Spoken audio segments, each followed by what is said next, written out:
Selamat malam Bapak Ibu Saudara sekalian yang dikasih Tuhan. Senang sekali kita dapat berjumpa kembali pada hari ini. Sebelum kita memulai ibadah, marilah kita mengambil waktu teduh sejenak.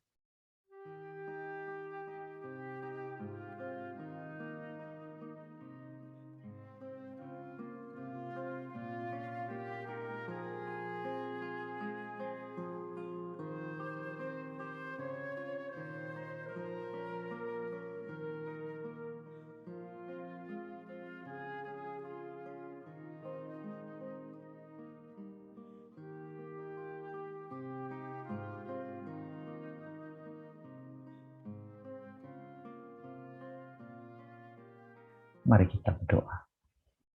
Tuhan Allah Bapa kami yang di surga, kami mengucapkan syukur kepadamu karena kami boleh kembali beribadah pada hari ini.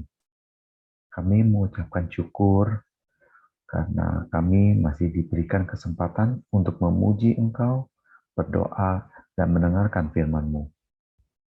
Kami menyadari bahwa kami tidak luput dari dosa dan kesalahan.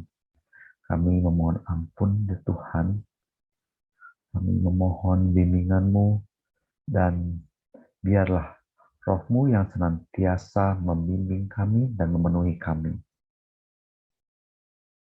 Pimpinlah kami dalam ibadah ini ya Tuhan. Biarlah kami boleh bersukacita menerima firman-Mu. Terima kasih Tuhan. Dalam nama Yesus Kristus kami panjatkan doa ini. Amin. Kita akan menaikkan doa-doa syafaat kita. Namun sebelum kita menaikkan doa kita akan menyanyikan satu buah lagu, Bapa yang Kekal.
Kita akan menaikkan doa-doa syafaat kita. Pertama-tama, kita berdoa untuk diri kita sendiri, juga keluarga kita yang mungkin saat ini sedang merasa berat ataupun juga dalam kondisi yang tidak baik. Kita memohon kepada Tuhan agar Tuhan memberikan kelegaan dan iman yang tetap terpelihara hanya kepada Tuhan. Mari kita berdoa.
Kemudian kita berdoa untuk gereja kita, gereja Agape.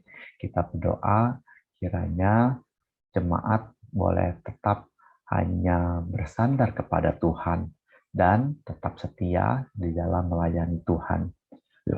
Berdoa juga untuk para hamba Tuhan agar tetap diberikan hati yang bersukacita di dalam mengabarkan kabar baik dimanapun mereka berada.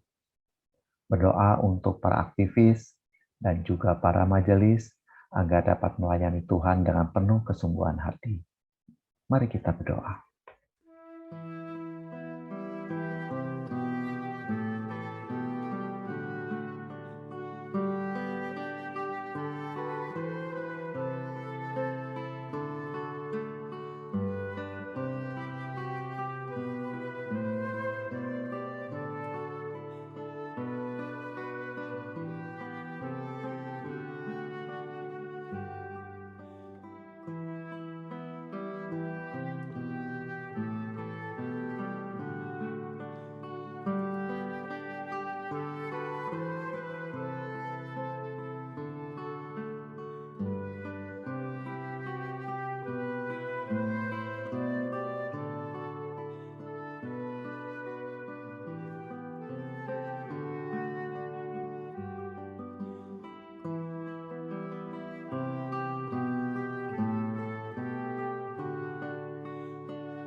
Selanjutnya kita berdoa untuk bangsa dan negara Indonesia yang saat ini masih berjuang untuk menangani kasus COVID-19.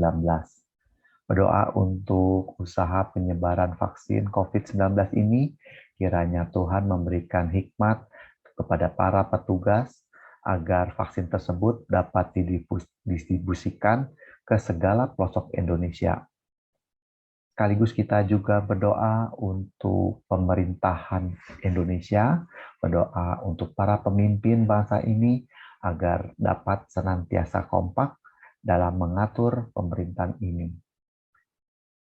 Kita juga berdoa supaya mereka diberikan kekuatan, kesabaran, serta hikmat bijaksana agar terus tetap dapat bekerja dengan baik meskipun banyak usaha-usaha dari orang-orang yang tidak bertanggung jawab untuk mengacaukan negeri kita ini.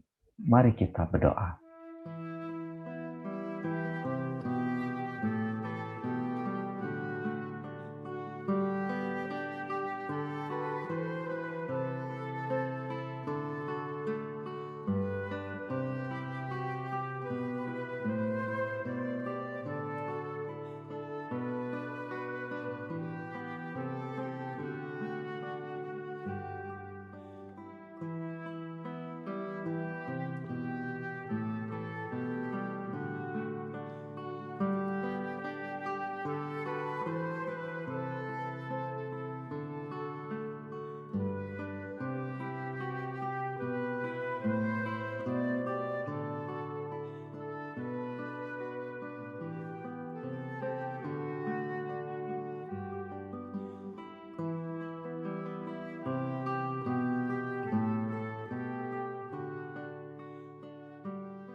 Ya Tuhan, inilah segala seruan doa-doa syafaat kami. Jadilah kiranya kehendak-Mu ya Tuhan, dan kami boleh senantiasa bersandar dan berharap hanya kepada Tuhan saja. Terima kasih Tuhan. Dalam nama Yesus Kristus kami panjatkan doa ini. Amin. Sebentar kita akan mendengarkan uraian firman Tuhan yang akan disampaikan oleh Pendeta Simon Stevi. Namun sebelumnya, marilah kita menyanyikan satu buah lagu bagaikan bejana yang siap dibentuk oleh Tuhan untuk kita menjadi alatnya. Bagaikan bejana siap dibentuk, demikian hidupku di tangan-Mu. Dengan urapan kuasa Roh-Mu, ku dibarui selalu. Jadikan ku alat dalam rumah-Mu. Inilah hidupku di tangan-Mu. Bentuklah seturut kehendak-Mu. Pakailah sesuai rencana-Mu. Ku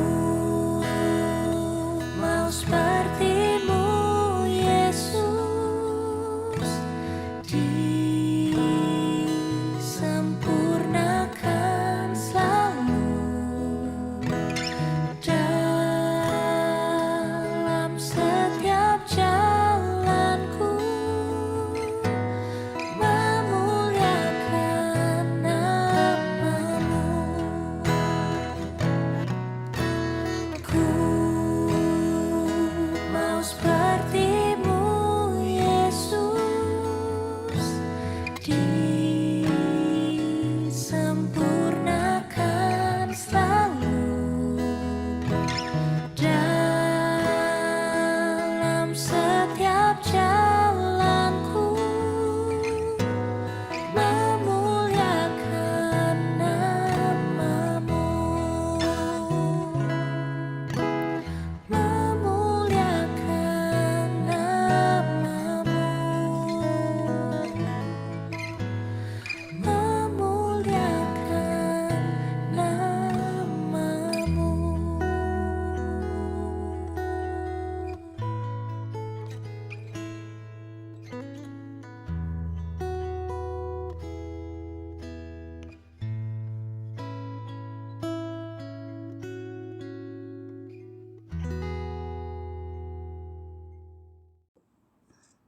Selamat malam Ibu Bapak dan Saudara sekalian. Kita akan baca merenungkan sabda Tuhan. Mari kita berdoa. Bapa yang baik, kami akan kembali merenungkan sabda-Mu. Berilah kami hikmat sehingga kami memahami mengapa Engkau mengajarkan kami untuk bersuka cita dan mengucap syukur senantiasa. Kiranya Engkau menolong dan membimbing kami sehingga apa yang kami percakapkan malam ini menguatkan kami untuk tetap berdoa dan mengucap syukur. Terima kasih Bapak, kiranya Roh Kudus menolong kami. Dalam nama Tuhan Yesus kami berdoa. Amin. Saudara-saudara, saya akan membacakan satu bagian sabda Tuhan terambil dari Rut pasal yang keempat ayat 15 dan 16. Rut pasal yang keempat ayat 15 sampai yang ke-16. 14 saya bacakan lebih dahulu. Sebab itu perempuan-perempuan berkata kepada Naomi, "Terpujilah Tuhan yang telah rela menolong engkau pada hari ini dengan seorang penebus. Termasyurlah kiranya nama anak itu di Israel. Dan dialah yang akan menyegarkan jiwamu dan memelihara engkau pada waktu rambutmu telah putih, sebab menantumu yang mengasihi engkau telah melahirkannya perempuan yang lebih berharga bagimu dari 7 anak laki-laki." Dan Naomi mengambil anak itu serta meletakkannya pada pangkuannya, dan dialah yang mengasuhnya. Sampai sedemikian jauh pembacaan sabda Tuhan. Yang berbahagia adalah mereka yang mendengar dan yang memelihara dalam hidupnya. Haleluya. Ibu Bapak dan saudara sekalian, kalau saya boleh memberikan sebuah tema atau topik pikiran adalah memutuskan untuk bersyukur. Kita sudah tahu bahwa cerita tentang Naomi berkait dengan Elimelek sebagai suami, lalu kemudian ada putranya Mahlon dan Kilion yang pergi dari Bethlehem Efrata, meninggalkan kampung halaman untuk pergi ke tempat yang lain.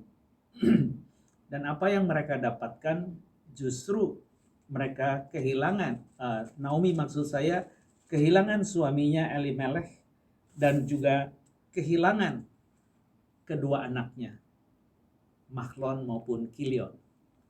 Dan sudah barang tentu kepergian mereka ke Moab dari Bethlehem Efrata ada kepentingan yang entah karena motif mau berdagang dan seterusnya, walaupun ada komentar yang mengatakan mungkin ada kekeringan sehingga mereka ingin pergi ke sana dan lain sebagainya.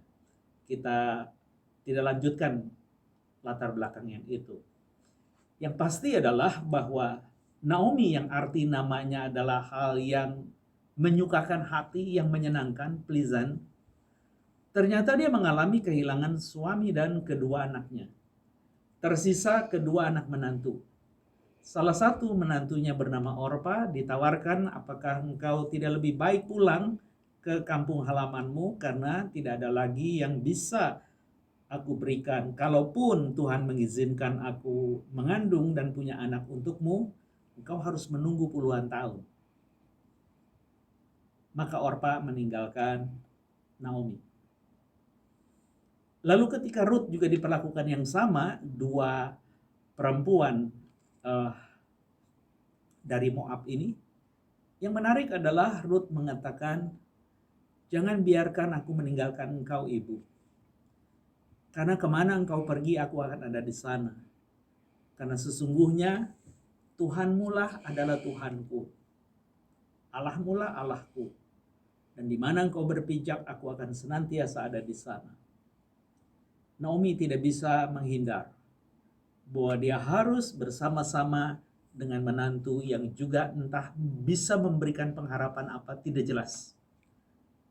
Anda bisa bayangkan kesulitan apa yang sedang dialami Naomi. Jangan-jangan itu adalah kesulitan kita masing-masing hari ini. Seorang ibu yang harus membesarkan anak dan mengharapkan sesuatu yang lebih baik di depan, justru terhenti di sana. Tidak ada keturunan. Tidak ada hal yang bisa menggairahkan. Karena kalau ibu bapak baca baik-baik tentang teologi perjanjian lama, kita menjadi siuman bahwa Allah menjanjikan kepada nenek moyang Israel, Abraham, tentang tanah untuk mereka huni. Dan juga keturunan yang akan mengelola dan menguasai tanah itu sendiri. Mereka ada di tempat asing, di Moab. Dan mereka juga tidak punya anak. Mau apa lagi? Maka hanya ada satu jalan, kembali ke kampung halaman, ke Bethlehem. Dan mereka akan tinggal lagi di sana. Tetapi bagaimana melaporkannya? Karena pergi bersama suami dan kedua anak. Kemudian mereka menikah, anak-anak itu, dan 10 tahun meninggal anaknya berikutnya. Lalu sekarang ada satu anak menantu sebagai tanda bahwa memang sudah terjadi pernikahan. Tetapi tidak ada lagi yang bisa menghasilkan apapun dari keluarga Elimelek. Anda bisa bayangkan kebanggaan apa yang masih bisa dicita-citakan. Sukacita apa yang masih diharapkan. Kalau menurut hemat saya nihil, tidak ada lagi. Sampai satu kali Tuhan berkarya dengan luar biasa, ketika Naomi juga mempersiapkan hal yang baik kepada Ruth untuk bisa melanjutkan keturunan, karena ada dari keluarga Elimelek yang bisa menjadi pelanjut untuk bisa memberikan keturunan. Dia bernama Boas. Singkat cerita, Boas itu dengan Ruth menikah. Maka lahirlah seorang anak yang disebut dengan Obed, yang artinya melayani. Ebed yang artinya hamba.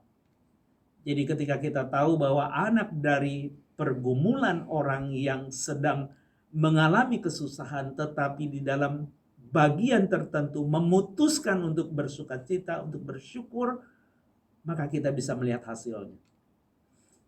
Jadi ibu bapak bisa menyadari bahwa ternyata untuk bersyukur itu sebenarnya pilihan kita.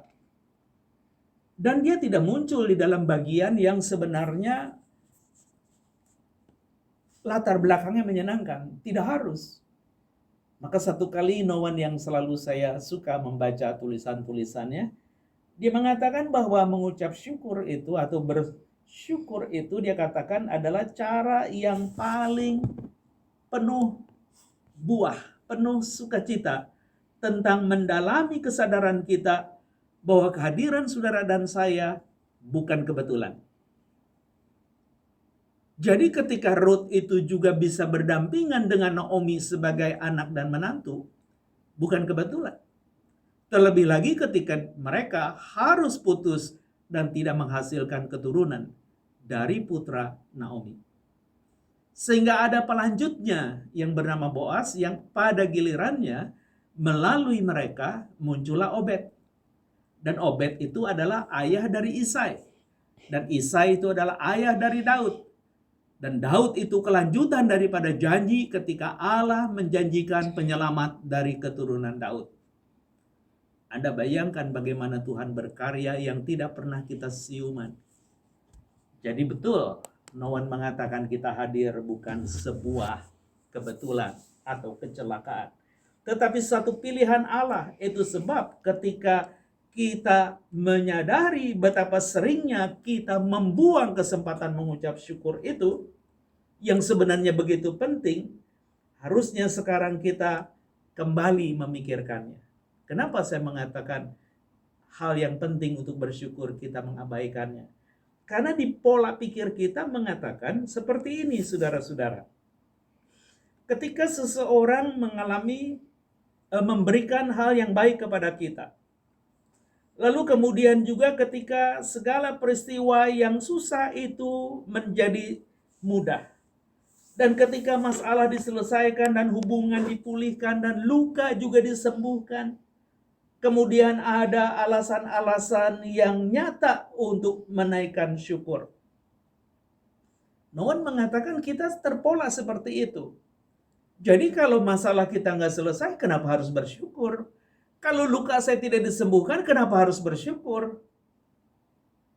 Nah, di dalam pemahaman ketika saudara dan saya kehadirannya bukan sebuah kebetulan atau kecelakaan, tapi pilihan Allah buat hidup kita berikutnya, izinkan saya mengutip ada beberapa kutipan yang bagus. Apa kutipan itu? Dia mengatakan bahwa tak seorang pun yang bisa meraih sukses, ya, ketika dia melakukan tanpa mengakui pertolongan dari orang lain.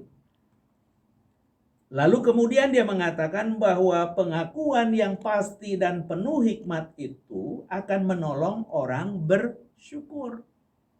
Jadi dengan kata lain, kalau engkau bisa berhasil, jangan pernah pikir itu adalah kemampuan dan kehebatan saudara, kehebatan saya.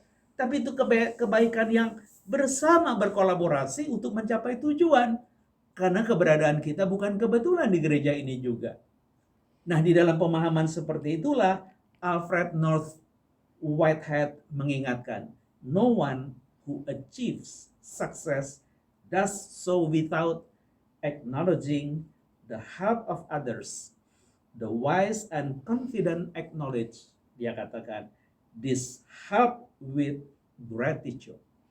Jadi ketika kita memahami dan mengakui bahwa orang lain itu berbagian dengan keberhasilan kita atau kesuksesan kita, maka kita bisa bersukacita. Kenapa kita mau memborong itu semua urusan saya? Padahal Tuhan mengizinkan kita bisa berbagi seperti Paulus menjelaskan replika tentang tubuh Kristus seperti anatomi tubuh. Tangan dan kaki berbeda peran tetapi bersama untuk mencapai tujuan. Mari kita mulai dengan menempatkan diri seperti itu. Dan juga dikatakan bahwa gratitude itu, kalau memang dia adalah satu pilihan, Ada Will Arnett mengatakan, I am happy because I am grateful. I choose to be grateful that gratitude allows me to be happy. Maksudnya, saya itu bahagia karena saya bersukacita, bersyukur. Dan dia katakan saya memilih untuk selalu punya perasaan bersyukur. Dan pada akhirnya mengucap syukur itu mengizinkan aku untuk menjadi berbahagia. Jadi mulailah hari ini bahwa bersyukur itu tidak perlu dengan memori yang tadi saya katakan. Luka disembuhkan, hubungan buruk dipulihkan. Ada orang berbuat baik kepada kita tanpa kita duga. Nggak usah pusing itu. Bahkan terkadang ada kebalikannya. Orang menjengkelkan kita, menghina kita, menolak kita, meremehkan kita. Lalu kita merenung. Tuhan, apakah memang aku seperti itu nilainya? Dan ketika engkau dengar dalam bisikan batin, engkau berharga di mataku. Bahkan kematian orang yang benar itu berharga di mata Tuhan. Jadi dengan kata lain hidup kita itu begitu mulia dan indah. Kenapa kita tidak mau memilih untuk mengucap syukur? Dan pada gilirannya dikatakan di dalam satu bagian yang juga Jen Sincero mengatakan, gratitude is one of the strongest and most transformative states of being, katanya. Bahwa mengucap syukur adalah salah satu kondisi keberadaan saudara dan saya yang sangat mengubah dan sangat kuat. Dia sebutkan dengan strongest dan most transformative of being. Jadi dengan kata lain, ketika Anda dan saya bisa bersyukur, maka ada hal-hal yang akan mengubah di depan. Dan itu sangat kuat untuk mendorong kita mewujudkannya. Dan dia melanjutkan di dalam berikutnya, it shifts your perspective from lack to abundance and allows you to focus on the good in your life, which in turn pulls more goodness into your reality. Jadi dia mengatakan di dalam frasa berikutnya, dan dia akan mengalihkan pada akhirnya, menggantikan sudut pandangmu dari kekurangan menjadi kelimpahan. Dan mengizinkan engkau untuk memusatkan perhatianmu pada kebaikan di dalam kehidupanmu. Yang pada gilirannya akan menarik lebih kebaikan-kebaikan menjadi sebuah kenyataan. Jadi ketika Jen Sincero mengingatkan itu, ingatlah bahwa gratitude itu dia katakan merupakan stage of being yang most transformative and strongest, katanya. Yang pada gilirannya katanya, dia akan membuat sudut pandang kita yang selalu ngeluh sekarang bisa bersyukur, yang merasa kurang sekarang berkelimpahan. Jadi itu semua mulai dari hati yang penuh syukur.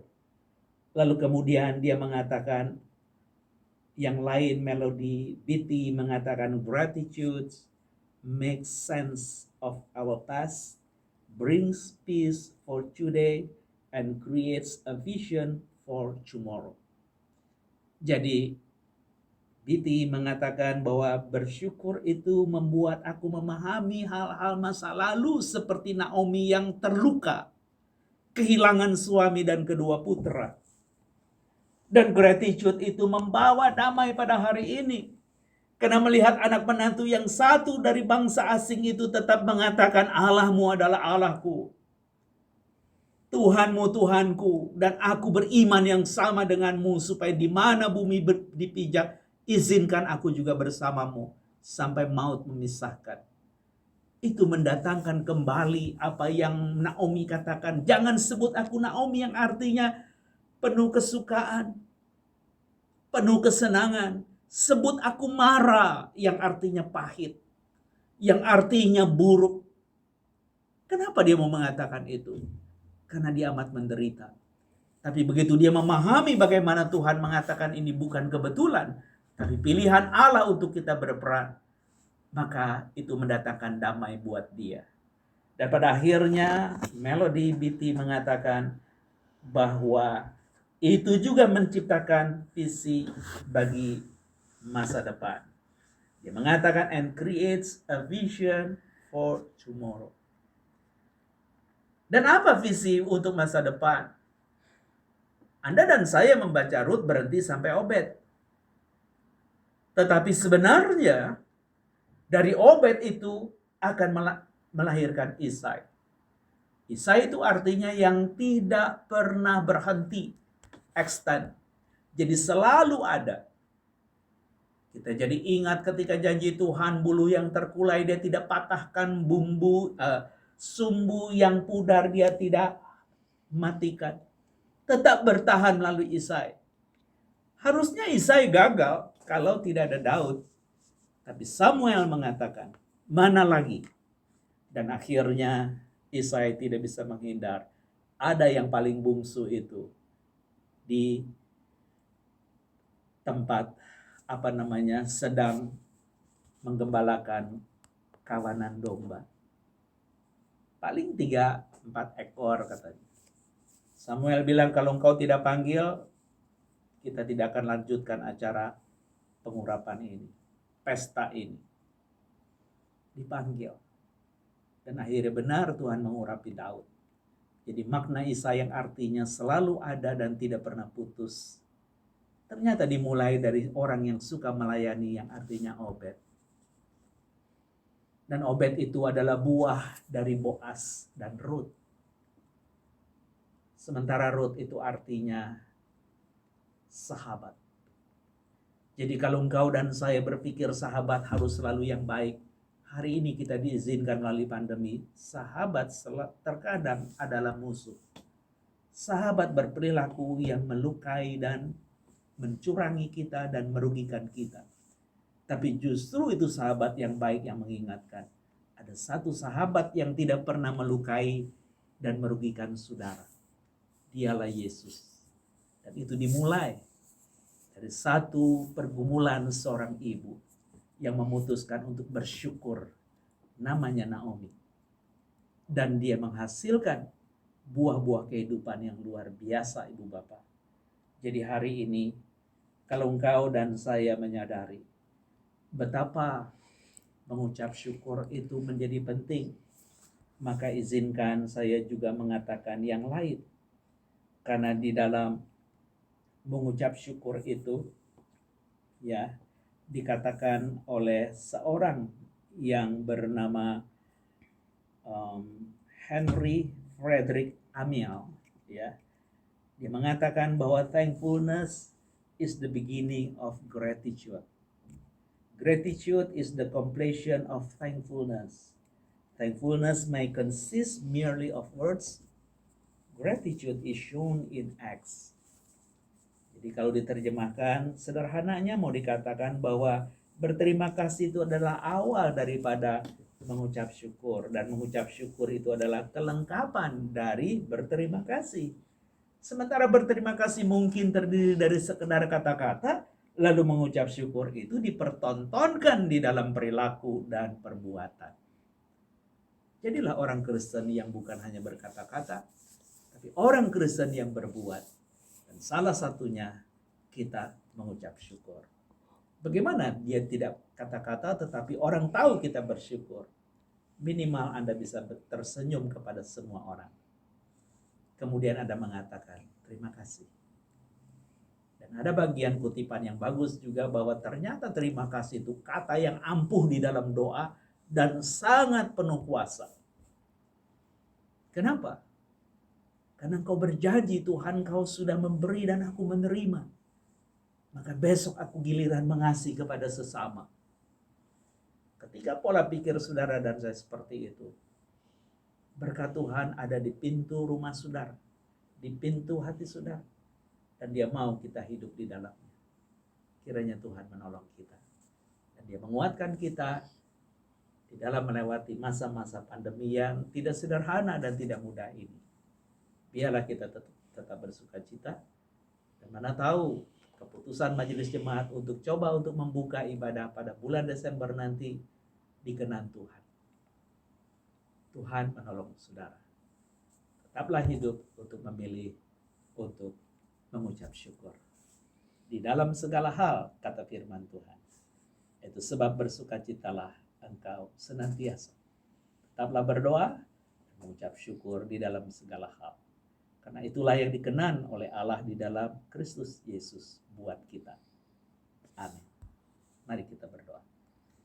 Tuhan yang baik, kiranya Engkau menolong dan menyertai, sehingga sahabat-sahabat kami yang pernah melukai, yang pernah mengkhianati, yang berbuat tidak menguntungkan, lebih banyak merugikan, yang tidak membuat hidup kami sehat, lebih banyak membuat kami sakit. Biarlah kami tidak perlu terluka, karena Engkau tidak mengizinkan kami mempunyai pola pikir bahwa itu semua adalah kecelakaan. Sebaliknya, bahwa keberadaan kami bukan karena kecelakaan, tapi pilihan Allah yang kekal. Kami ingin punya sudut pandang yang baik itu ya Tuhan, sehingga mengucap syukur yang tidak sekedar kata-kata, tetapi satu sikap dan perilaku perbuatan untuk berterima kasih. Pada gilirannya akan menolong kami mengubah sudut pandang kami yang sering mengeluh sekarang bergembira, yang sering mengatakan kurang sekarang mengatakan cukup Tuhan karena sudah berlebih. Dan sudut pandang itu terus membuat kami berkarya sampai kami berjumpa denganmu. Tolonglah teman dan saudara kami dalam pergumulan, entah untuk kesehatan, hubungan, pekerjaan, usaha, dan lain-lain, supaya Engkau memberkati mereka. Kami menitipkan Ibu Mary Lesmana. Jamah dia Tuhan, karena bilur-bilur-Mu juga menyembuhkan dia. Kiranya dia boleh tetap bersemangat dan mengalami sukacita yang dari-Mu. Tetap kami menitipkan Bapak Haryono Setio Budi, Bapak Irawan Sandi yang penglihatannya tidak lagi bisa secara fisik melihat apa yang dia lihat. Biarlah mata batinnya melihat bahwa Tuhan itu adalah Allah yang setia. Berkatilah hidup mereka, berkatilah semua saudara teman kami yang ada di GKI Agape, baik jemaat yang ada di Kelapa Gading maupun pos kami yang ada di Villa Melati Mas. Berkati Tuhan majelis jemaat yang juga menyiapkan diri untuk memikirkan hal-hal berkait dengan pelayanan baru kami di masa depan. Kiranya Engkau menolong kami sehingga ada hal baru yang dapat kami kerjakan, yang memberikan kesegaran, yang memberikan kami kegirangan, meskipun ada hal yang sepertinya biasa-biasa saja. Biarlah hati yang kami sudah tetapkan untuk memilih bersyukur membuat kami pada akhirnya mengerti mengapa kami harus mengalami ini di masa lalu. Yang pada gilirannya hari ini tidak ada pilihan, bahwa damai sejahtera Allah ada pada kami. Dan pada gilirannya kami menjadi tahu, karena Engkau memberikan kepada kami visi masa depan untuk kami wujud nyatakan bagi generasi-generasi kami.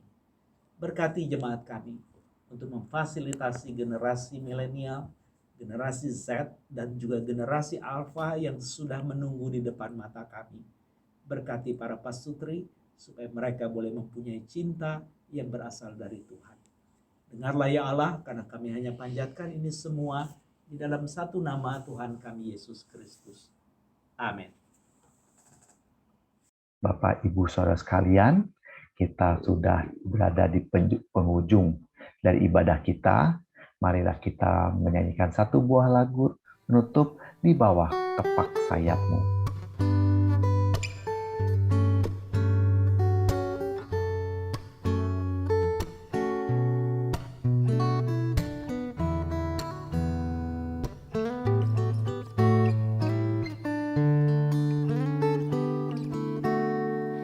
Aku ingin selalu berada di hadirat-Mu.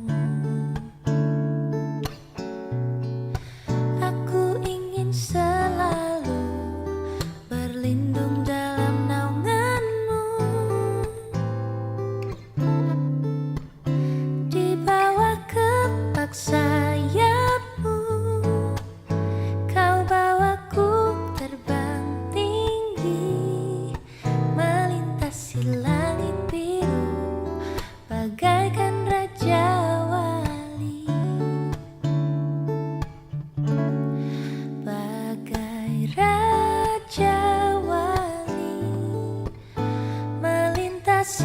gunung tinggi, bagai raja wali, melintasi badai hidup, dibawa kepak sayapmu. Kau bawaku terbang tinggi, melintasi langit biru, bagaikan raja wali.